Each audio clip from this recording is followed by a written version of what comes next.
before I proceed, Mr. Chair, I'd like to briefly manifest that the absence of a clearly accountable and empowered Meta entity here in the Philippines is a crucial issue. And I hope the Meta people would agree with that.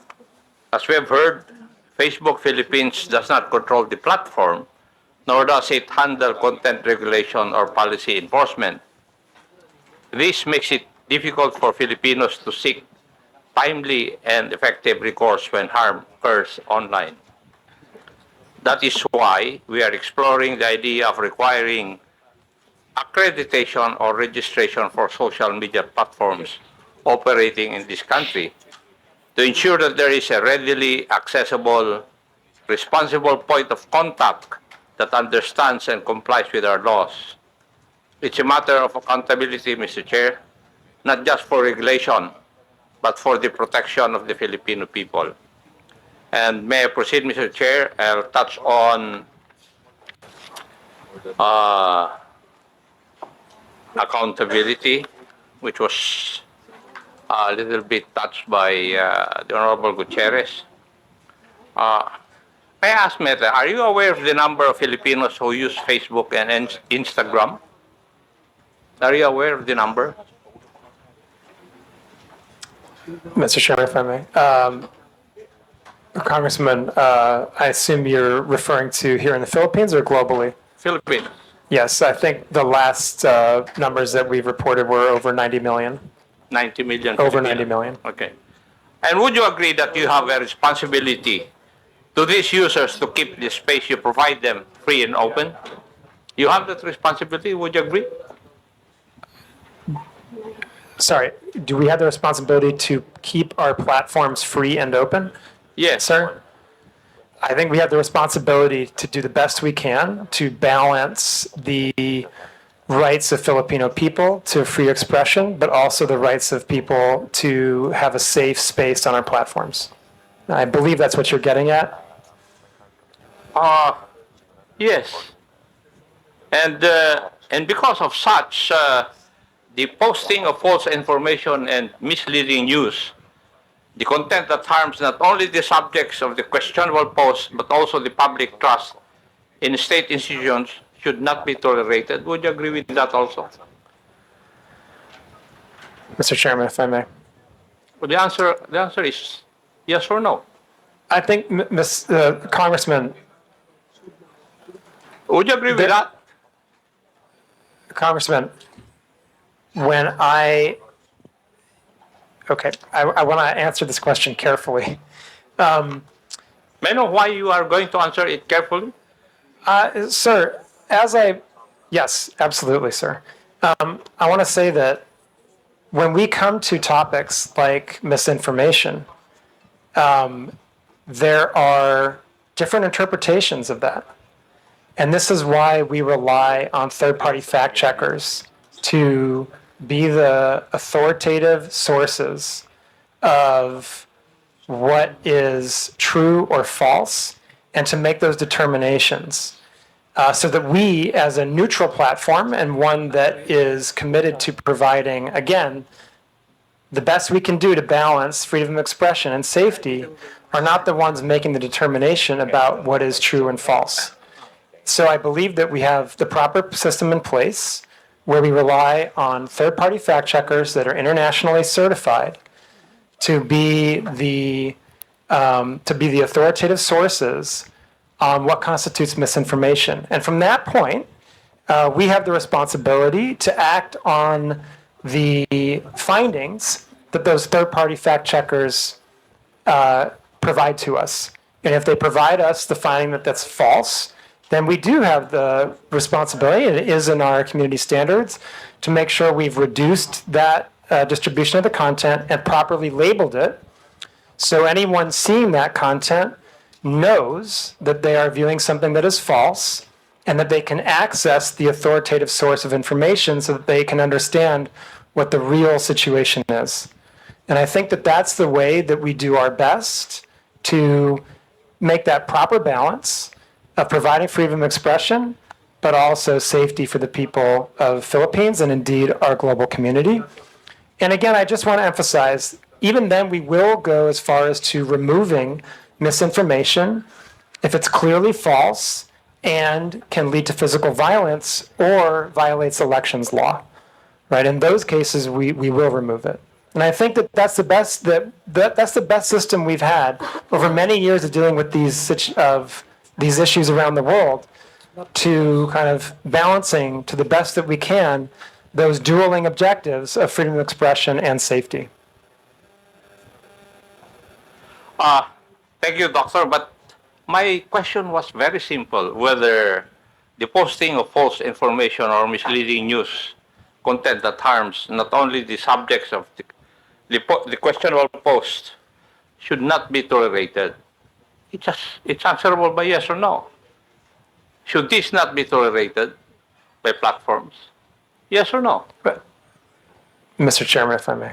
But Congressman, again, I want to just emphasize the point that people disagree. We're in a world right now when people disagree on what's true and what's not true. Are you trying to tell this committee that you do not agree with that?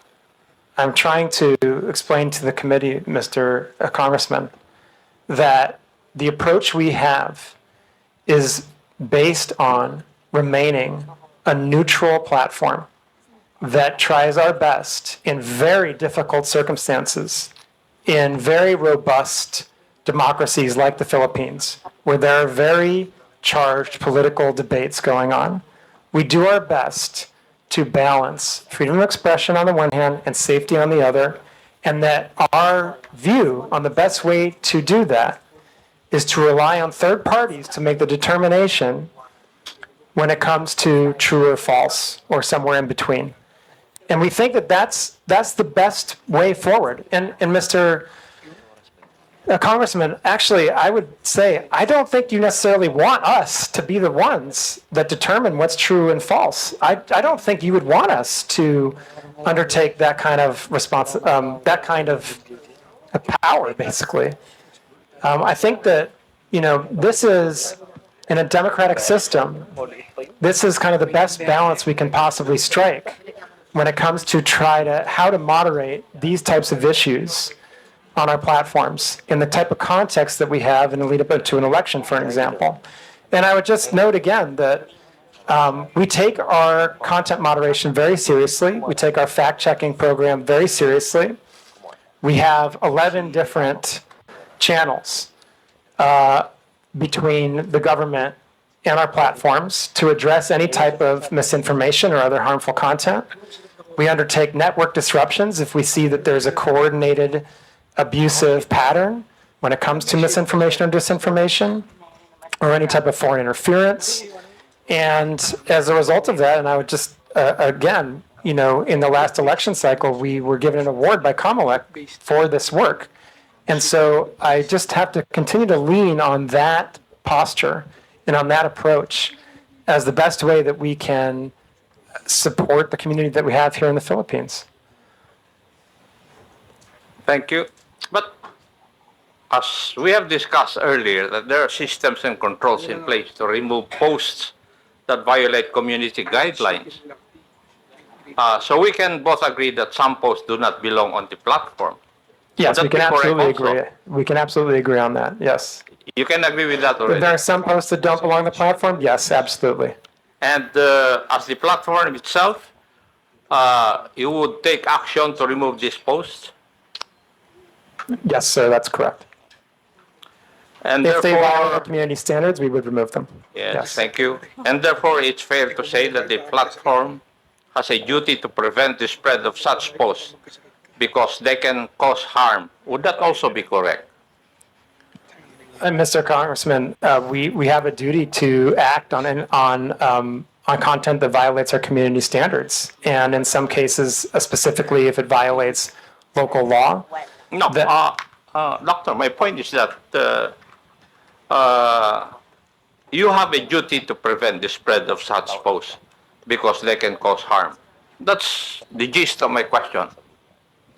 We have a duty to remove posts that we're aware of that violate our community standards. Yes. Thank you, Doctor. Now, could I say that you recognize that Meta bears some responsibility for what is shared and posted on Facebook or Instagram? Mr. Chair, Mr. Chairman, if I may. Sir,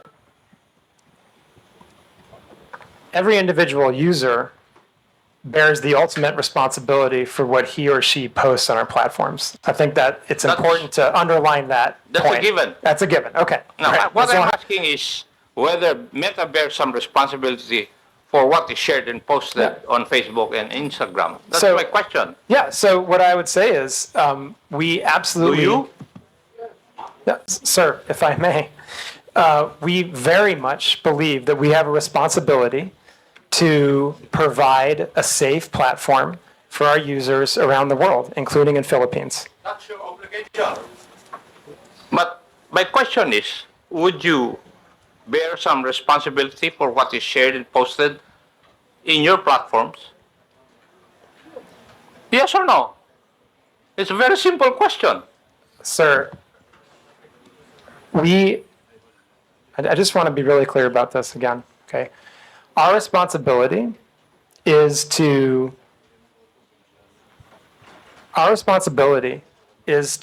make sure that we are doing the best we can to balance between voice and safety.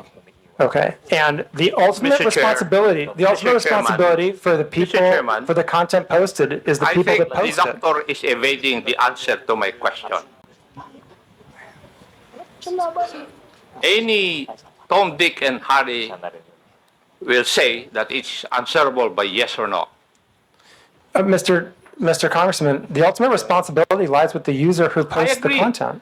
But what I'm asking is if Meta bears some responsibility. I'm not asking whether you are the primordial entity to be responsible. No, I'm not asking that. My question is whether you bear some responsibility. Mr. Congressman, if I may, I believe I've answered the question that I think the user bears the responsibility for what they post on our platform. Now, we have a set of community standards that we do our best to uphold because we want everyone to have a positive experience on our platforms and a safe experience on our platforms. And that's what our community standards are for. That's what our fact-checking programs are for. That's why we take these hearings very seriously. That's why we have the 11 different relationships with the government agencies in the Philippines so that harmful content can be reported to us. And I think that's how we do our best, like I said, to ensure that people have a voice and the freedom of expression while also a safe experience. But as I said, I think the ultimate responsibility for content lies with the user that's posted it. Mr. Chair, the questions I would be asking would depend on the answer of Dr. Frankel, insofar as whether Meta bears some responsibility, and therefore, since he has said that he cannot answer me directly, I will not ask the other questions. But may I make a manifestation, Mr. Chair? It seems from our discussion that social media platforms are making some effort to curb the spread of fake news in this country. However, I disagree with the impression that acting merely as host of user-generated content exempts these platforms from any liability for the harmful content they allow to be exhibited. As part of our legislative duties, I think it may be time to revisit the current legal framework regarding these social media platforms, if only to incentivize them to further crack down on these types of illegal posts. Now, may I go to another issue, Mr. Chair? Yes, Mr. Chair. Regarding monetization. Doctor, can you confirm whether Facebook or Instagram allows content creators in the Philippines to earn revenue directly through the platform? Yes or no?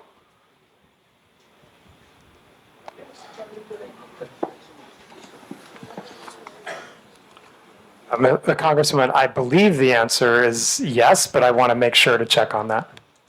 I believe we have content creators that can monetize on our platform in the Philippines, yes. Thank you. And would this mean that Facebook directly pays users upon fulfillment of certain requirements and upon reaching specific targets? Would that be correct also? I'm not familiar exactly with the modality of payment, but again, I believe, yes, we do provide content creators with the ability to monetize here. Thank you. And what are the means of earning through the meta platforms, Facebook and Instagram? I'm sorry, sir, what?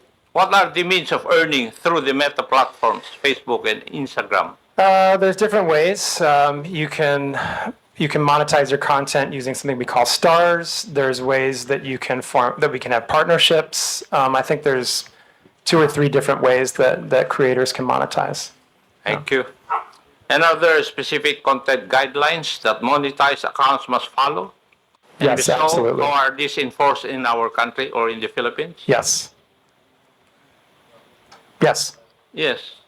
So there are content guidelines. Creators, like anyone else, must abide by our community standards. Now, is there a process also for demonetizing content that is later found to be false, misleading, harmful, or otherwise violative of the community guidelines? Any user that is monetizing on our platform can be demonetized if they have repeated violations of our community standards, including repeated violations of misinformation. Yeah. Now, can you describe to this committee the revenue sharing model? How much of the ad revenue goes to Facebook and how much goes to the content creator? Sir, I honestly don't know the answer to that. I'm happy to provide that if we can take that under a question to come back to the committee. And who would be the proper authority from your group to answer that question? We can come back to you on that. There's a few questions I think that we're going to put together as part of the follow-up to this, and we can happily add that as one of them. Thank you. Now, my last question. How does Facebook ensure that creators don't exploit the algorithm by posting inflammatory or misleading content just to gain more views and earnings? Mr. Chairman, again, if I may, as you pointed out, sir, we have policies that will demonetize pages if they engage in repeated violations of our community standards or if they engage in repeated instances of misinformation. For curiosity's sake, can you provide data available on how much content creators in the Philippines have earned through Facebook's monetization programs over the past years? Mr. Chairman, I'm sorry, I do not have that data. And who would have that? Again, we can take that question under advisement and see if we can come back with something, but that may also be subject to privacy, and so I would have to see what the exact question is and see if we can come back to you on that. Thank you.